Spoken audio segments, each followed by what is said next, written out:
All right. Welcome, everyone.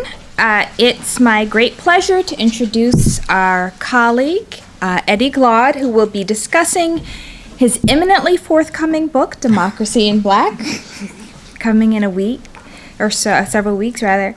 I've had the great pleasure of reading this manuscript that I believe, and I think many others believe, will be groundbreaking.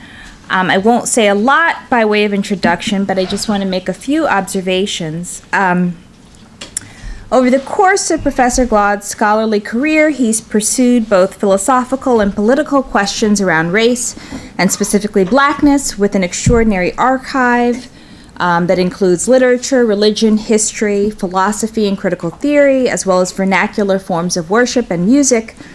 And he's done so with exacting care, precision, and in each instance, there's an imperative undergirding the work.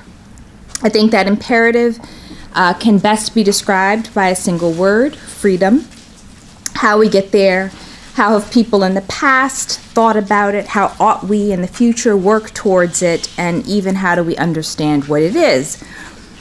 This book, however, is different than the previous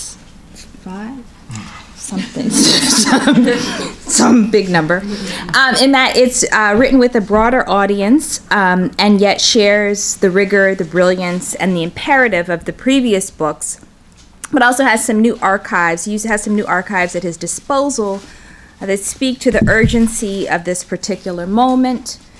Interviews, on-the-ground encounters with organizers, immediate economic data, the immediacy of the electoral season upon us, and he pushes us to re-articulate what is actually happening in this thing that we call American democracy, to be forthright in naming the persistence of American racism, not as a state of exception, but as constitutive to the operation and imagination of the nation. And ultimately, he asks us to be bold and courageous in confronting this state of affairs. So without further ado, please join me in welcoming Eddie. Thank you.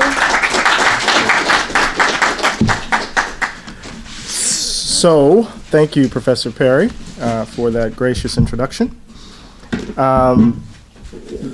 I've shared some of this work with folks. I haven't really read from the book in a kind of public setting before. So this is a kind of work in progress. As I begin to try to figure out how to distill portions of the argument. And that's going to be hard because the argument is kind of nested. And so to pull out one piece will have implications because it's gesturing toward another piece of the argument. So today what I wanted to do was to kind of talk about what I call the value gap. Which is really critical to the overall way in which I'm rereading Black Lives Matter, right? So let me just jump into this, and it's really a pleasure to talk with you and to my colleagues about it, to get your reaction, to let me know what I need to do and what I don't need to do as I kind of embark on this new kind of writing, this new kind of public engagement for me. Christine Frazier cried softly.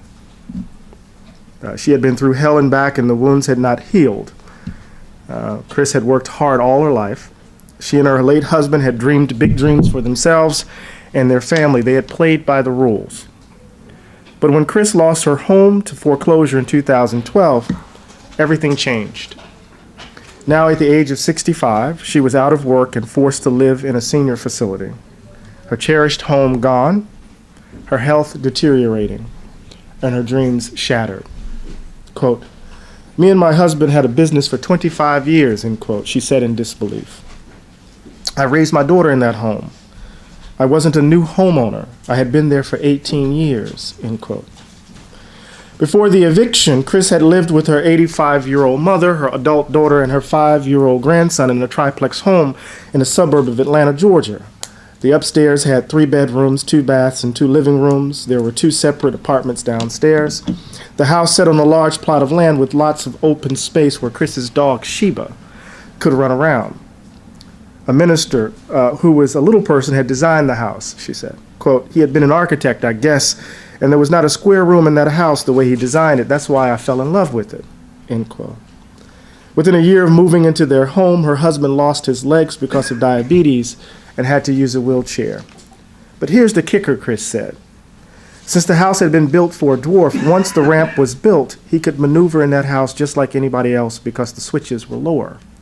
It was like God sent us there, end quote. But when Chris lost her job in 2005, she struggled to keep making the payments. The house was underwater.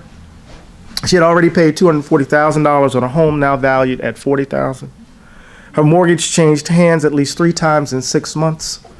Chris tried everything to prevent foreclosure, but the latest holder of her loan, Investors One Corporation, decided to evict her. President Obama had created a plan to help distressed borrowers, but Chris couldn't take advantage of it. The program required that homeowners be current on their mortgage, and she was not, quote, "But if you're current on your mortgage, you don't need modification," end quote, Chris said. The game seemed rigged to protect the mortgage lenders. DeKalb County sheriffs and deputies arrived in the middle of the night on May 2nd, 2012 to evict her, quote.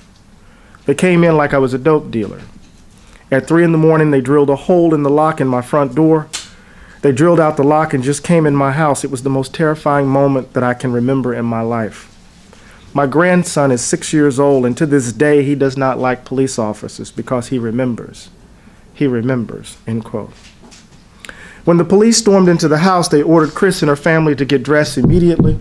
Then they proceeded to empty the home of a life's worth of memories. It was chaos. For 7 hours, the police piled Chris's things onto the street. No one could help. The police had cordoned off the area.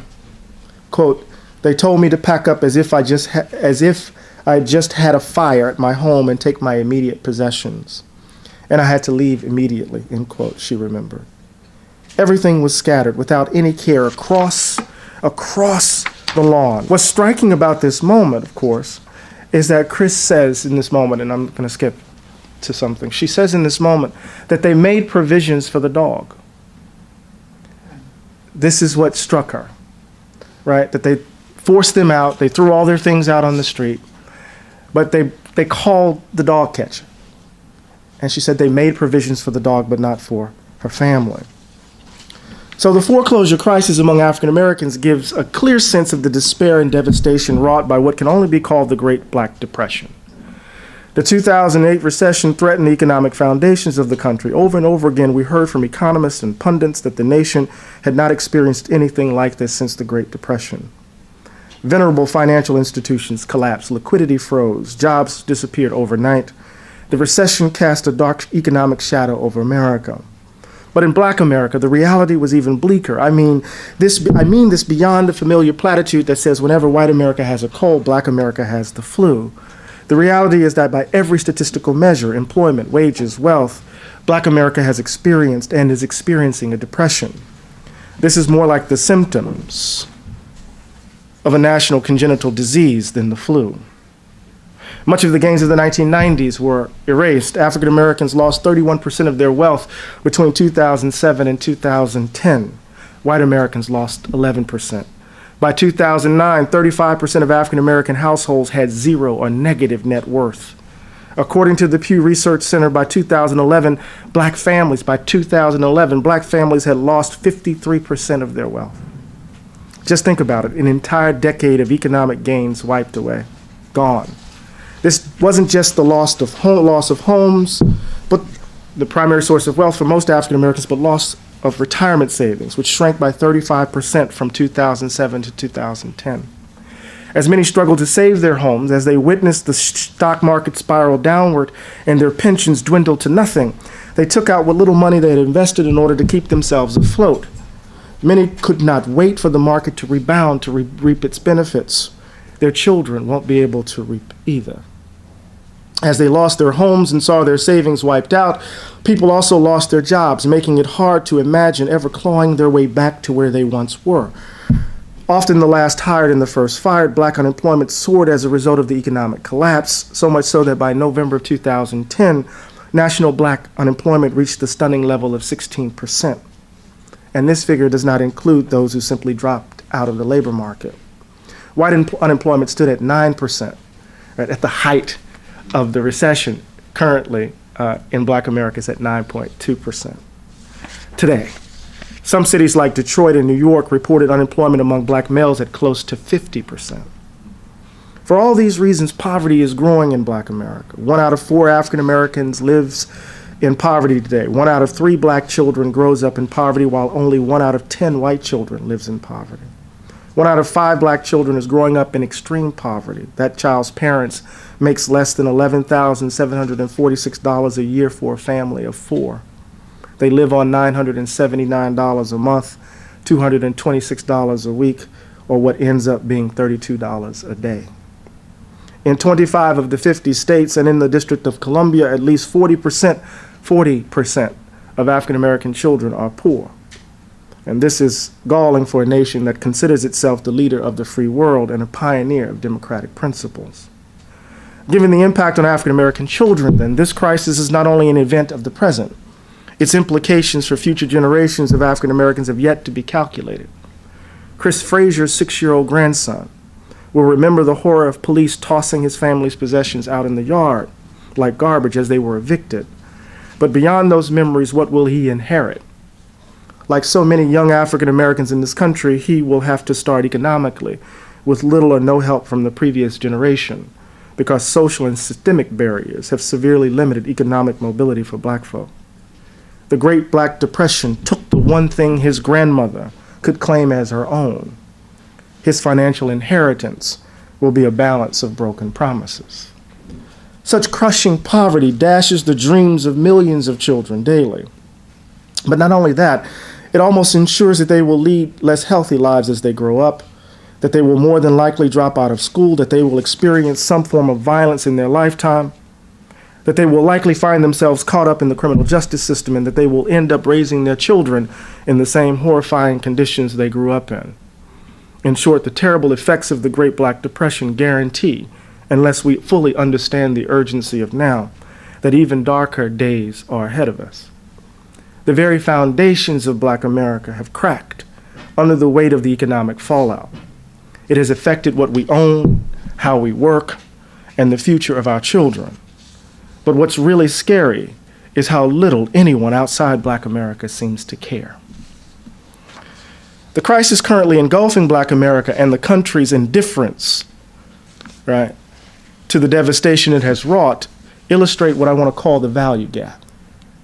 We talk about the achievement gap in education or the wealth gap between white Americans and other groups, but the value gap reflects something more basic, that no matter our stated principles or how much progress we think we've made, the belief that white people are valued more than others continues to hold the center of moral gravity in this country. That belief is in our national DNA. At every crucial moment in our nation's history where there have been fundamental changes in how we've dealt with race, white people asserted the value gap and limited the scope of change. The powerful ideals of the American Revolution, which challenged the authority of monarchs and insisted on the principles of freedom and equality in the context of democratic institutions, were reconciled with the institution of racial slavery. People could talk of freedom and liberty and hold Black slaves. Even the first Immigration and Naturalization Act in 1790 allowed only quote-unquote white persons to attain citizenship, and that racial understanding of citizenship persisted until 1954. Some might even say today, right? The brutal war to end slavery and the efforts during Reconstruction to imagine a genuine multiracial democracy were tossed aside. Jim Crow took over the South. White supremacy shaped our foreign policy in places like the Philippines and Cuba. And convict leasing emerged as another form of slavery. Cries for law and order and of reverse racism echoed throughout the nation as Black folk marched in the streets, organized in their communities, and forced the government to end Jim Crow and to embrace, at least in principle, the idea of full equality. And here we are today. The historic election of our first Black president occasioned the vitriol of the Tea Party, urgent efforts to change voting laws in ways that threaten Black voters, and the worry that whites are fast becoming, quote, a politically incorrect minority. Each of these moments of racial progress represents a profound change in the country. America was and is truly different because these events happened. But the extent of the change was always limited by the underlying belief in the supremacy of white people, a belief that adjusted and adapted to new conditions. Niggers became Negroes. Blatant racism became demands for states' rights, and whites became one ethnic group among many. Black people were now dependent on government handouts and affirmative action, lacking individual initiative and self-reliance. Mass incarceration became the answer to the calls for law and order. With each step forward, equally powerful forces pulled the nation back in the direction of the status quo. And this is what I think people mean when they say little has changed in America with regards to race. Americans like to believe that we live in a special country, that the American Revolution introduced democracy to the modern world, and that we are free to pursue our dreams in a religiously tolerant society without the burden of rigid class distinctions. In the United States, people can worship wherever they want to, or they can choose not to believe in God at all. Lords and knights don't exist here. And poor people, if they work hard, can escape poverty and even become rich. The amazing bounty of our lands and natural resources also set us apart. It's as if God placed his hands only on us. As the patriots of the Revolution put it, quote, "With the Revolution, God has shown the United States of America are his vineyard, the principal seat of his glorious kingdom," end quote. In this view, America is an exceptional place, a chosen nation charged to redeem the world. Now, believing this requires that we ignore our history. Even as America was imagined as a new Israel, many black people saw it as Egypt, a democracy, quote unquote, with black slaves. With the abolition of slavery, black people found themselves relegated to second-class status as the country continued to exploit their labor. Over and over again, the American idea that ours was a nation committed to liberty, freedom, and the unfettered pursuit of individual dreams ran up against the stark reality that black people were valued less than others and that our society was organized to reflect that fact. Now, those who believe in the American idea see this as a basic contradiction between our ideals and practices, but not as fundamental to who we are as a nation. And at this point in the book, I'm engaged in a conversation with Gunnar Myrdal. I'm trying to resist the argument that the problem is the gap between our ideals and our practices, right? And what I'm trying to suggest is that that's too easy. Something much more fundamental has happened and is happening. We have a constitution and a set of principles that crystallizes our values and provide whatever possible remedies for people who suffer from racial discrimination. And when we fall short of those principles, Americans will do the work to bridge the gap between our ideals and practices, so the argument goes. Our history is replete with examples of righting the wrongs of our racist practices, our racist past. The fact that racial inequality persists only suggests that we still have work to do. But the value gap isn't about the distance between our ideals and practices or whether the United States should be seen as the Redeemer nation.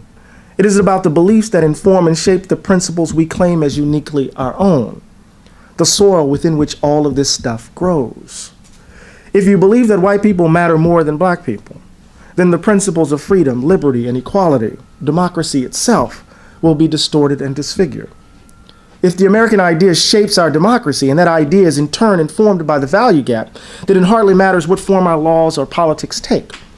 They may create a framework for equality, but the value gap will always rig the outcomes. They may create a framework for equality, but the value gap will always rig the outcomes. We can do the work. In fact, we've done some of the work, and it has cost a great deal to do so. But the value gap at the heart of the American idea ensures that no matter the form of our system, it will always produce the same results. Racial inequality. Right? White folks are valued more than others. Right? We can even elect a black president, and that inequality would not fundamentally change. Remedying the problem of racial inequality in this country then involves ridding ourselves of the value gap. The problem lies, at least in part, in seeing America as something in the abstract, as an idea separate from our practices. We often frame unjust practices as aberrations that don't live up to what we want America to be. But the American idea has never been quite the pristine paradigm we make it out to be, and it is our inability to acknowledge this fact that nourishes the value gap. This is no less true today. When Representative Paul Ryan of Wisconsin, for example, talks of the American idea, it feels wholly disconnected from the actual history of this country. For him, the American idea, quote, describes a way of life made possible by our commitment to the principles of freedom and equality rooted in our respect for every person's natural rights. He understands it philosophically in the way we think about opportunity in the American dream. In cultural and human terms, Speaker Ryan says, quote, "The American idea is manifested in the way we imagine our relationships with the state, with family and civil society, and in virtuous citizenship. Economically, the American idea is, quote, the belief that broadly shared prosperity is best achieved by allowing individual creativity and ingenuity to emerge and evolve," end quote. And this requires free choice and enterprise. Ryan's hometown of Janesville, Wisconsin, concretized the American idea for him. There, he came to learn the power of opportunity and hard work. People dream dreams and work their behinds off to achieve them. Even if they face setbacks and challenges, they pick themselves up and with the help of others in the community, tried again. For him, Janesville represents the values of the American idea, a tight-knit community where money and class aren't really talked about, where people, quote, make their own opportunities, end quote, and share a set of values such as personal responsibility and accountability. Janesville also embraces an idea of government that doesn't disrupt how we live our lives, but instead protects the spaces for individual innovation and creativity. In small towns like Janesville, government doesn't get in the way, Ryan would have us believe. Government keeps us safe, enables fair competition, and provides, quote, some basic protection to the vulnerable from the worst risks of modern life. But I grew up in a small town too, not in Wisconsin, but on the coast of Mississippi. My hometown, Moss Point, doesn't look much like what Ryan talks about. Of course, people dream dreams and work their asses off, but their job security waxed and waned with local industry. One day the shipyard was hiring, the next day it was laying people off. Money and class mattered. The town was more than 70% black. The local schools struggled. I mean, I went to the worst schools in the state of Mississippi, which lets you know how bad my school was, right? Because Mississippi is the worst in terms of schools across the country. The local schools struggled and black unemployment was terribly high. Everything about my childhood let me know that I had to work twice as hard for opportunity and that I shouldn't expect the world to be fair because the world isn't fair to black people. Here, the American idea wasn't neat and tidy. Now, my hometown is no less American than his, yet Ryan's American idea cannot quite countenance the existence of it. His view of the American idea is unsullied by our racial history and practices. It is set apart from how we actually live our lives. He even ignores the fact that members of his own community formed a Ku Klux Klan chapter. Right, and when I say we, I don't just mean African Americans. The attitudes of Ryan and his white neighbors in Janesville are just as surely shaped by the value gap as are those of my black neighbors in Moss Point. Quote, "I know a lot of people who have a lot of prejudice," Pam O'Leary, the owner of a diner in Janesville, said. "They'll say that they're not prejudiced, but they'll use certain terms for certain groups," end quote. This is America, whether Ryan's American idea admits it or not. The value gap persists in part because of our national refusal to remember and our unwillingness to see what is right in front of our eyes. To declare ourselves a bastion of democratic life when black infant mortality is twice that of whites, when the levels of inequality between the rich and the poor surpasses that of any other nation in the industrialized world, and when the United States has the highest documented rate of incarceration, right, among the first developed world, such a declaration is galling. Given this gap, the idea, once so powerfully expressed by Martin King, that the nation must express a fundamental change of heart is not some sentimental, apolitical notion that ignores structural matters. It reflects instead that closing the value gap has both moral and political significance. We have to become better people by fundamentally transforming the conditions of our living together. This will require leaving aside our comforting illusions. When we disremember an event, an egregious moment in the past, we shape how we live in the past, how we live in the present. I borrow the word disremember from Toni Morrison. In her magisterial novel, Beloved, she grapples with the difficulties of memories, haunting memories that come back to consume. Disremembering enables the characters in the novel to ward off temporarily the pain of past events. Disremembering blots out horrible loss, but it also distorts who the characters take themselves to be. Something is lost. It is this sense of the word that strikes me as particularly useful for our current moment. Disremembering is active forgetting. Collective forgetting is crucial in determining the kind of story we tell ourselves. Ours is the chosen nation, the shining city upon the hill, as Ronald Reagan called it. America is democracy. Anyone, no matter his humble beginnings, has a chance to make his dreams come true. That's our story, right? To believe this, we have to forget and willfully ignore what is going on around us. Forget that for much of our history, black people have had to wage a relentless war against white supremacy. Forget that now our class structure is so rigid that you probably have a better chance of winning the lottery than getting out of poverty if you're born poor. Forget all the bad stuff that cuts short the illusion that we are an example of democracy already achieved. Our silence about the suffering throughout the country conspires with injustice. And here I'm in conversation with Sheldon Rowland. People who have suffered from past wrongdoings and past failings find it difficult, if not impossible, to call attention to their suffering when a precondition for American civic life is that only certain events can be recalled and must be recalled in certain ways. We have to talk about racism in a certain way. Dr. King of a certain sort is the model, right? We have to invoke love and nonviolence to prove that we're not that kind of Negro, right? Talk of white supremacy isn't allowed. We have to talk about poverty in a certain way, right?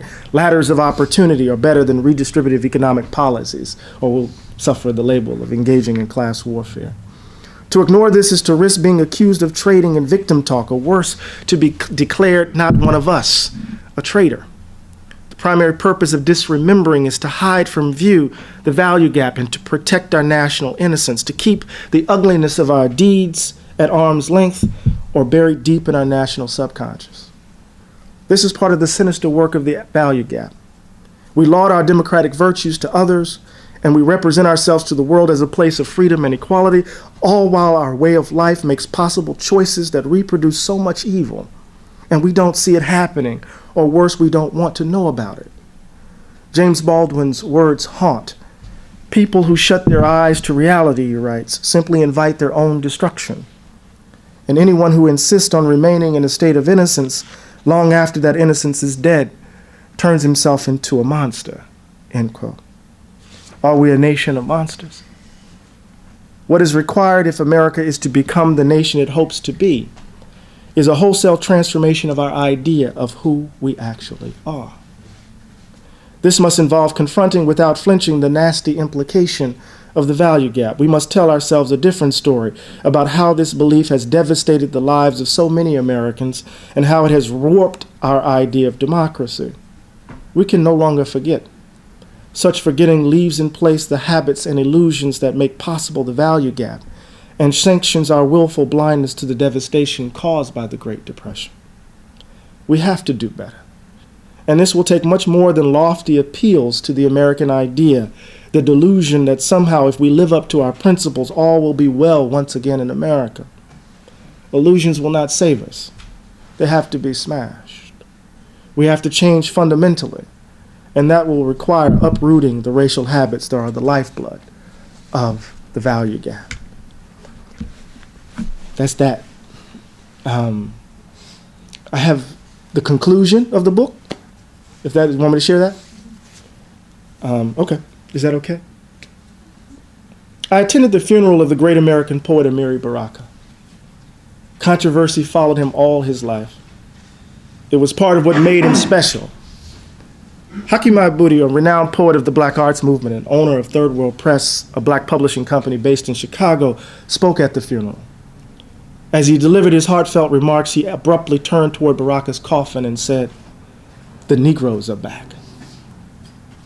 It took my breath away. What could Mahabudi mean? What was it about this moment, his memories and their struggle together, that would lead him to say such a thing? Immediately, I thought of Uncle Toms and sellouts, those people the sociologist E. Franklin Frazier called exaggerated Americans, who were willing to forget the wounds of the past and conform to the demands of white people in the most minute of details. But that was too easy. Mahabudi wasn't invoking some simple idea of race loyalty, that somehow Negroes and Uncle Toms were banished from power in the 1960s and have now returned triumphant. No, Negroes referred to something more complex. I came to understand that Mahabudi was talking about the categories that set the limits of our lives and secure the cage within which we are trapped. Budi and Baraka spend a lifetime imagining black art and culture, engaging in black politics in ways they hope would break the stranglehold of that categorization. Perhaps they thought they buried the Negro, that figment of the white imagination, for good, only to find themselves confronted in unprecedented ways by the category's overbearing presence today. Malcolm X believed that America was in a position to have a bloodless revolution.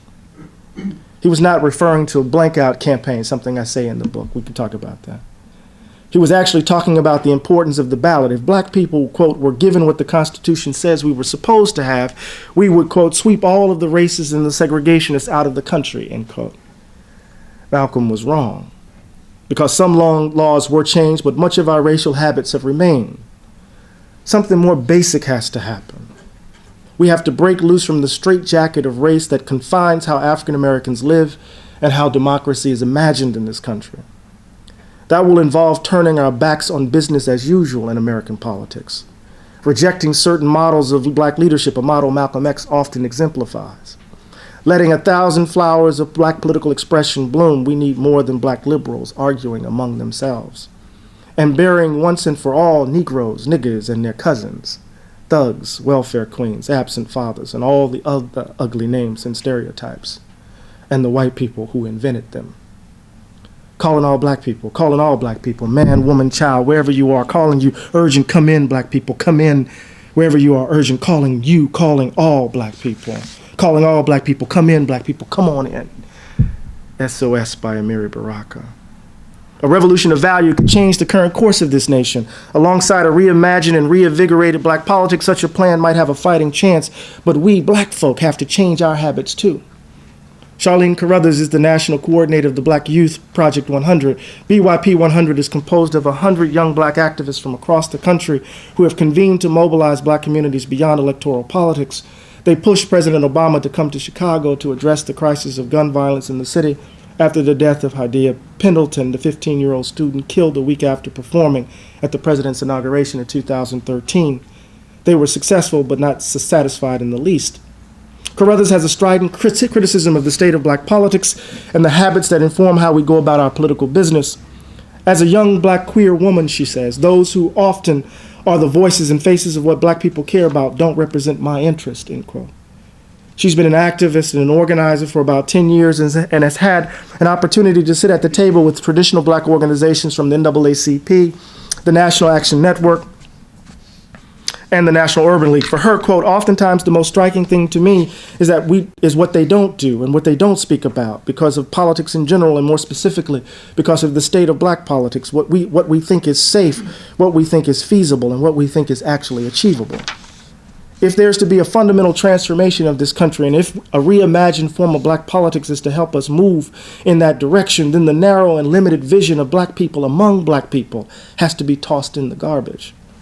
When Cece Mcdonald, a black trans woman, was incarcerated for defending herself during a racist, transphobic attack and re-victimized by being sent to a male prison, traditional civil rights organizations were purposefully silent. It was clear, according to Carruthers, that the state had failed McDonald, but the leadership of these organizations was afraid to touch the case because McDonald did not fit their vision of black people. Quote, there is a fear that exists in black politics among those who are visible and those who have resources, and they are not organizing at the margins of the experiences of our people, end quote. BYP 100 takes a queer and feminist approach to the work of black liberation. And it does so as an unapologetically black organization dedicated to expanding the scope and practice of democracy, even as it criticizes the narrow and harmful vision of black community that informs much of black political life. It does not retreat to some other category to organize and mobilize on behalf of racial justice. No translation. Black people don't have to disappear. This is an effort to reimagine black politics in light of the fullness of black humanity. Come on out, come out, all black people. Carruthers said, I've always found myself constantly having to lift up the experiences of black people and the narratives of what needs to be challenged in this country. I found that if I don't, there are very few people who will, or no one will at all, end quote.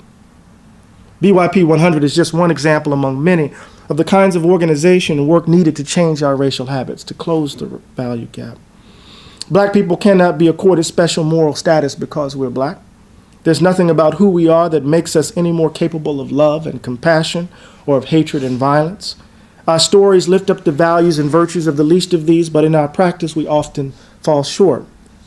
We are human beings like everyone else, just with a particular history of dealing with the deadly insecurities of white folk. The ugliness and evil that human beings are capable of can as easily be found among and between us. Insisting on the fullness of our humanity in light of all of our complex differences involves, ironically enough, convincing black people of that fact too. It makes us part of the terrain of a revitalized black politics. We have to change our view of ourselves. And young black people are leading the way. Young men and women, queer and straight, are on the front lines using Twitter, Facebook, Snapchat, Vine, a whole bunch of other stuff too, and leading this democratic awakening. They are expanding the sentiment Ella Baker voiced so powerfully in 1964, quote, "Until the killing of black men, black mothers' sons become as important to the rest of the country as the killing of white mothers' sons, we who believe in freedom shall not rest." They are cutting off the power of patriarchal and homophobic understandings of black communities. All black lives matter, and until the value gap is no more, we will not rest. No one will rest. In the end, as Amira Baraka's poem so powerfully illustrates, the crisis engulfing our communities and the nation calls for all of us to come out and to come on in, to work on behalf of democracy. An extraordinary challenge lies before us. Future failure awaits us too, but no matter. Generations before faced their difficulties, we will face ours. With courage and the conviction that American democracy depends upon us, we will disturb the peace of the status quo and dare to imagine a new creation, a different way of being in the world. First, though, we must turn our backs, and we do so for a more just and democratic society. We can set a new course for this nation. Black people have done it before. I'm coming home. In our resistance against slavery, we offered a new path for the country. After the devastation of the Civil War, we put forward a more expansive idea of democracy as we legislated in state houses throughout the reconstructed South. We changed the course of the nation by leaving the rural South and moving into cities in search of freedom. We connected our oppression at home with the effects of empire abroad and directly challenged U.S. foreign policy. This is the heart of democracy in black. Efforts to imagine a democratic way of life without the burden of the value gap or the illusion that somehow this country is God's gift to the world. We have marched, we have rebelled, we have loved, and we have hated. And in each moment, America has succumbed to the belief that some people are better than others because they're white. And we see this again today. There are those among us willing to turn their backs on democracy to safeguard their privilege. We won't allow it. No more sweet talking. No more dancing. No one can be comfortable. And no individual or organization can say they alone represent black people. We are the leaders, as Ms. Baker said. We are the leaders we've been looking for. Together, we must close the value gap and uproot racial habits by doing democracy once again in black. If we fail this time, and if there is a God, I pray that we don't, this grand experiment in democracy will be no more. That's the way the book ends.